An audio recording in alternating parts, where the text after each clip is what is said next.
Hello buddies, welcome to twinkling to light. మా దగ్గరలో ఇలాగ వెంకటాపాలెం అనే ఊర్లో వెంకటేశ్వర స్వామి టెంపుల్ కట్టారు రీసెంట్ టైమ్స్లో. మోస్ట్ ప్రాబ్లీ 1 year అలా అవుతుంది అనుకుంటా. అండ్ ఇది వచ్చేసి పొలాల మధ్యలో చాలా చాలా చాలా పీస్ఫుల్గా బ్యూటిఫుల్గా ఉంటుంది.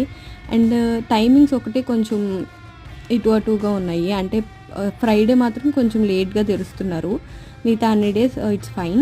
ఎవరైనా వాటి దగ్గరలో ఉంటే ట్రై చేయండి విజిట్ చేయడానికి. అండ్ విజిట్ చేసిన వాళ్ళు మీరు ఎప్పుడన్నా ఏదైనా ఎక్స్పీరియన్స్ చేశారా అవన్నీ కమెంట్ చేసేయండి. మేము ఇది నిన్న విజిట్ చేసాము. ఫ్రైడే అయ్యేసరికి ఇంకా టెంపుల్ తెరిచేపటికే 12 అలా అయ్యింది. ఇంకా చుట్టుపక్కల ఏమేమి ఉన్నాయని చూసాము, ఇంకేం చేయలేక. అండ్ ఇది వచ్చేసి లోపల స్వామివారు అనమాట. ఎక్కడున్నా వెంకటేశ్వర స్వామి కదా, అంటే వడ్డీ కాసుల వారు. ఇంకా ప్రసాదం ఇచ్చారు, ఇంకా ప్రసాదం తినేసి బయటకు వచ్చాం. ఇలా రోజు ఇక్కడ అన్నదానం జరుగుతుందంట, ట్రై చేయండి. And that's it for this short.